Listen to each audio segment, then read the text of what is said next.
Shalom, shalom, shalom, shalom. First and foremost, giving infinite praises, glory, and honor unto Yahweh, Ba'ashem, Yahushua, Ba'ashem, B'chakodash. Giving double honors to our apostles and elders of great millstone. Shalom, salutation to all your sincere Akim across the four winds, pushing this truth with sincerity of heart. I'm your fellow servant, Kasama God from the DC camp, coming at you through the spirit and power of Yahweh, Ba'ashem, Yahushua, Ba'ashem, Hakodash, to feed the elect. In this lesson, I'm going to go into the family court and different issues, another aspect of warfare that was waged upon the nation of Israel, so-called Negroes, Hispanics, and Native Americans. As you know, we were brought here to be slaves. War was waged on us, an unfair war, unrighteous warfare was waged on us by the Edomites. All right, but we know at the end of the day, the Heavenly Father allowed it to happen as punishment for us breaking the law, statutes, commandments.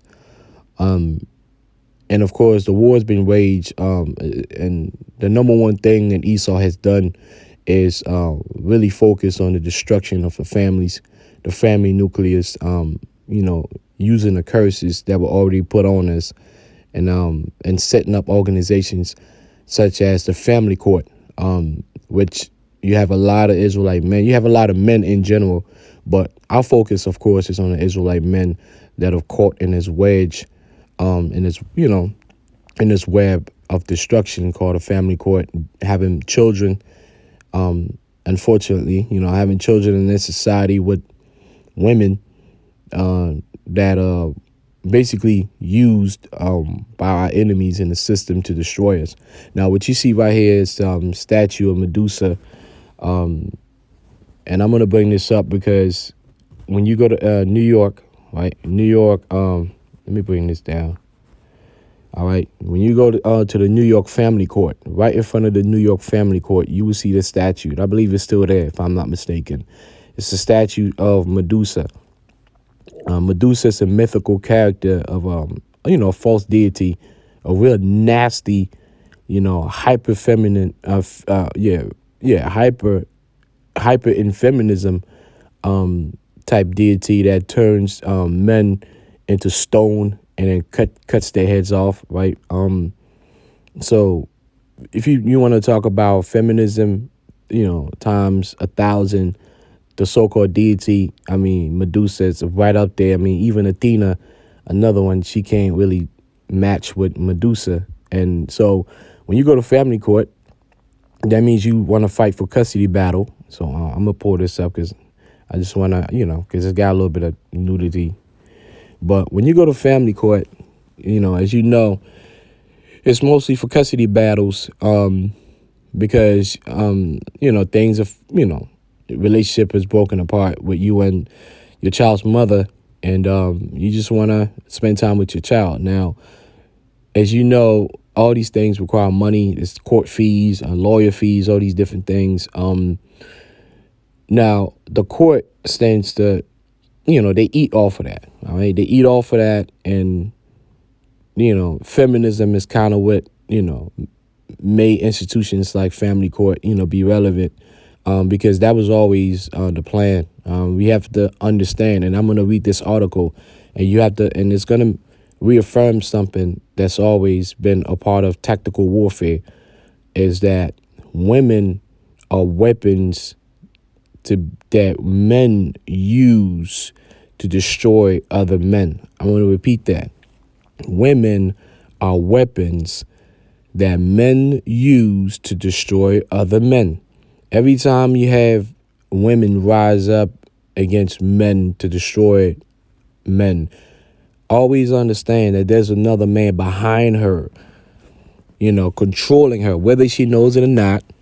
Most times she doesn't know because it's mental, and men have always been able to control women to destroy other men. All right, that's tactical warfare 101, And that's just a part of, being in a warfare, basically. So this is the New York Times. It says how a Medusa sculpture from a decade ago became #MeToo art. You see, even the Me Too movement latched onto it because they know the background behind Medusa. It's about destroying men. It says some criticize the fact that the artist behind the work, which was unveiled on Tuesday, was a man. One backer says men need to be in the conversation. Right, so it was a man who made the art. So that ought to tell you, right? Check this out. It says when the artist Luciano Garbati made his sculpture of Medusa, holding Perseus' severed head. Perseus was the demigod, right? I believe son of Zeus. An inversion of the century-old myth. An inversion because really is, I'm just going to read it. Feminism was not what he had in mind, which is BS, right? He wasn't thinking of the hashtag Me Too movement either. Mr. Garbati had created the work in 2008, nearly a decade before the movement went mainstream. Mr. Garbati, an Argentine artist with Italian roots, was inspired by a 16th century bronze Benvenuto Cellini's Perseus with the head of Medusa. So that's the original work. The original work was Perseus cutting off Medusa's head.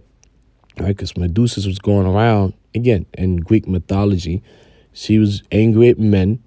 I mean, of course, just like the average feminism, angry at men. Why? Because men were more powerful, because the powerful gods are all men. The most powerful gods, so-called Greek gods, are all men. So you got the Medusas of the world, not, going around turning men into statues and killing them, basically. It says, in that work, a nude Perseus holds up Medusa's head by her snaky mane, right? Mr. Garbati conceived of a sculpture that could reverse that story, imagining it from Medusa's perspective and revealing the woman behind the monster. So this is a man saying, hey, I'm looking at a statue and work of Perseus, a man cutting off a demonic witch, basically, his head off. But he says, nah, I want to reverse that story and imagine it from the woman's perspective. Again, the birth of feminism. The birth of feminism came from men's minds, not women. Okay? Why? Because men have always used women, right, to destroy other men. That is again, that's that's been a part of warfare for centuries, man. Plain and simple. Is there more? I know there's more, but yeah, that's basically the main point on that article. Let's go to the custody exchange in the family court, because that's what we here for, man.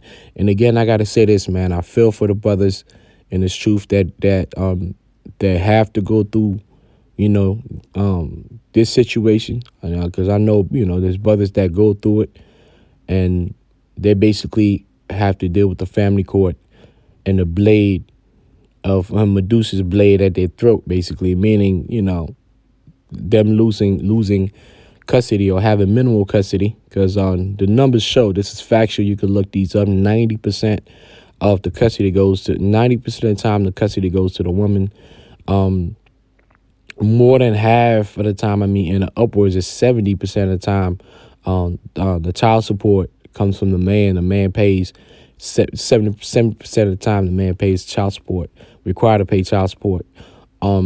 Even when the woman has severe deficiencies. I personally haven't worked for a company where we had housing, and I listen. The majority of and I know this now because of experience, more than half of the women who had housing, which was part of, the whole child support thing and Section 8 and all that, more than half of these women were completely nuts. I'm talking about on pills, emotionally just devastated. One actually had a whole lit up her whole apartment on fire and wanted to, basically delete herself and the children, bro. She just lost her mind. And I'm sitting there like, how in the world did she have custody? Like, how can she have custody? She was batshit crazy. Everybody knew that. I didn't want to deal with her because she was straight nuts. But she still had custody of those children. So that ought to let you know this is The reason why it's like that is to destroy the men. Is to get the money out his pocket, destroy him spiritually, destroy him, spiritually, emotionally, and also destroy his pockets. So yeah, I mean that's just what you're dealing with. It says gender bias in custody cases. Gender bias is when someone is treated differently, usually worse, based on their gender. Traditionally, fathers were the providers, while mothers were the caretakers. Right? Traditionally, right? These traditional genders roles permeated into the court system as divorce cases rose in the mid 20th century, right? And it's sad because the modern day man is not traditional. The modern day woman is not traditional. But when you go to court, the court is going to judge the man and ask the man to be traditional and to pay child support. It says the common belief was that fathers preoccupied with work and not inherently nurturing were fitter to pay child support. See, but in 2023, the man and the woman, both of them work. And according to numbers, women are working. Women have more jobs. Now, they don't make more money than men, but women have more jobs. There's more women with jobs than men with jobs. All right. But the men just make more money only based on the fact that the type of jobs that the women choose are usually jobs that pay less. Why? Because of different reasons, which, I'm not going to bring all that here. It's just stuff that, if you know, you know. It says, the common belief was that fathers preoccupied with work and not inherently nurturing were fitter to pay child support than they were to have custody of the children, right? So and that was a time when a woman would stay home, but you don't have stay at home moms, even then it's like you say equality and you said, feminism, women say they want to be equal, but when it comes down to these type of judgments, they definitely kind of say, nah, we don't want that equality. We want over you. We want you to have the short end of the stick. So, my listen. Like I said, I feel for the brothers that have to go through this, man. Me personally, I've known about this thing. I've known about even before I came into the Lord awoke me from the slumber. I had seen a couple things. I have seen a couple family members, uncles, men of my family get completely obliterated by the family court. And it kind of, it stuck with me before I even woke up out of the matrix, basically, through the spirit and power of Yahweh Shem Shah. So I've always known that Babylon the Great, the great whore, I've always known that this place had an enmity towards men, and it was always going to use women to kind of as a way to destroy you. I've always known that. The only way it's just through women and children being married in this society through contract under the Babylonian state, and then having children with the women of the Babylonian state. I mean, it's like I said, that's like putting yourselves in the enemy's hands and hoping he doesn't slice and dice you up, basically. It's tough, man. It's tough. Now it says there's also bias against mothers.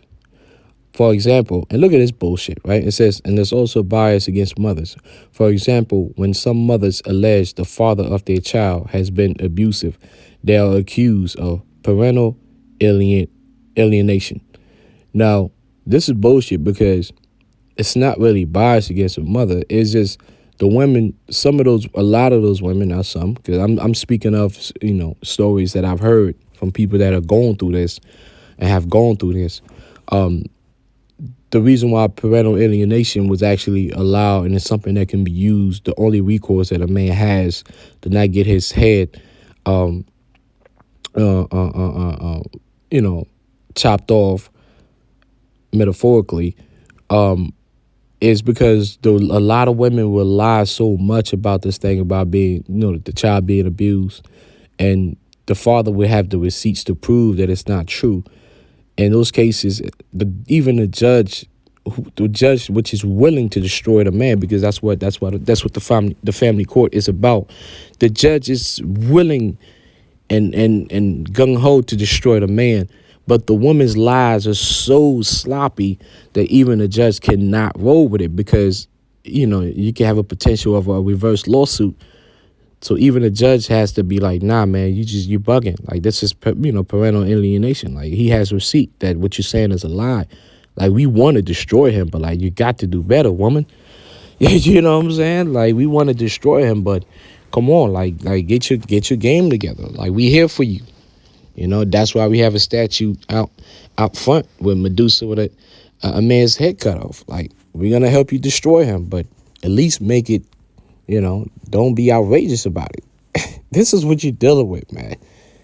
Try to have children in this society and have families in this society. Well, like, hey, man, this is Proverbs 17:6. It says, children's children are the crown of old men, and the glory of children are their fathers. All right, so the glory of children are their fathers, but Babylon the Great, aka the United States of America, of course, believes in the total opposite. It's an upside down world. It uplifts the women, the mothers over the fathers. The fathers teach all kinds of stuff: rationale, responsibility, accountability. These are things that matter, that are substantial for success. The mother teaches, a nurturing aspect, but the problem with the nurturing aspect, it goes overboard into, it becomes overly irrational and emotional. And then you can't have your children, most importantly, your sons, be raised for too long around their mothers, because then they'll get those traits and go out in the world and believe that they can function and they can move around the world being irrational and emotional, not understanding that Esau, Esau is out there with that bird. He's out there with that, with that iron, and he's going to put you to sleep. You know what I'm saying? Now, your sister can be raised highly emotional by her mother without a father, and nothing's going to happen to her, because she's going to be another weapon, another generational weapon used to destroy other Israelite men with her, highly emotional and irrational behavior. She's going to help take down a bunch of Israelite men. So it's okay. But you, as an Israelite man, you move like that. After you might get to hurt a couple of Israelite men, but you probably get to hurt one Israelite man, probably take a brother's life, and then your ass going to be doing life. You know what I'm saying? And you're going to be out there making turning big rocks into little rocks. You know what I'm saying? So, I mean, that's the plot, man. You got to understand, man. That's the plot. And it goes back to this Jezebel spirit, man. And that's where you get that Medusa. Medusa's really, it goes back to the Jezebel spirit. And, of course, Jezebel was a heathen woman. She was wicked as hell. I'm not going to read the whole. You should just read the whole story about Jezebel, man. It was a time. But, see, a woman like Jezebel, man, her existence showed a shame. The men of that time should be ashamed, bro. Check this out. This Elijah flees from Jezebel. Elijah fleeing from Jezebel, bro. And Ahab told Jezebel all that Elijah had done. King Ahab, just this blue pill, man, listen. And Ahab told Jezebel all that Elijah had done, and withal how he had slain all the prophets with the sword. Then Jezebel sent a messenger to Elijah, saying, so let the gods do to me. She said gods, so she's a heathen. So let the gods do to me, and more also, if I make not thy life as the life of one of them by tomorrow about this time. So she set out a threat, said, hey, man, I'm the wife of the king. I'm going to use the power of this man, and I'm going to take you out of here, bro. And then you read, and then, Elijah had to skedaddle, man. He had to get out of there, man, And it goes back to what? It goes back to these deities, man. I mean, even in ancient, all these different cultures, you have this, it's that same, it's that same deity, man, that queen of heaven, right? In this case, the Hindus call her Kali. That's where you get the word, Kali. It's like this goddess that's, she got a sickle in her hand. You can see with the man's head cut off, right? That's where you get Medusa.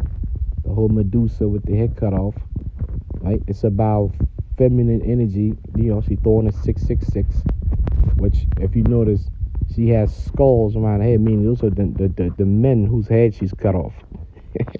You know what I'm saying? Look at that.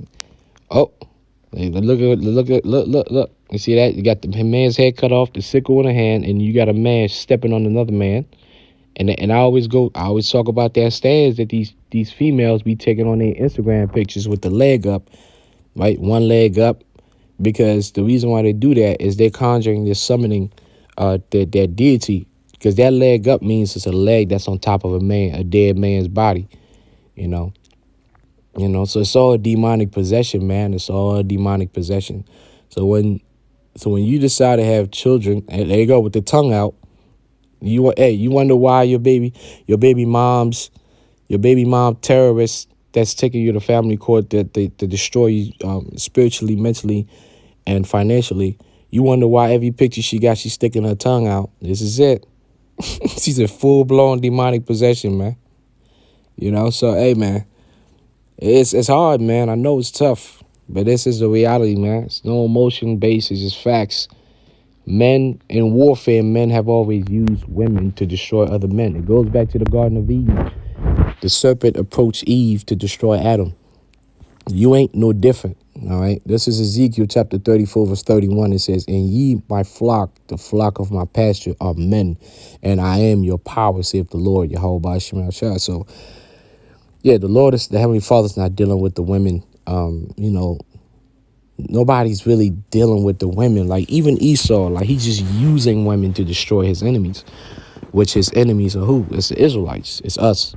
And watch, when we take over and the role is going to be reversed. I mean, that's why women are what they are. Regardless of race, they are what they are. I mean, the Edomite women for the first, 500 to 1,000 years of slavery. Watch what the Edomite woman is going to do and how she's going to treat the Edomite man in captivity. She's going to do a total flip. And you're going to be like, what?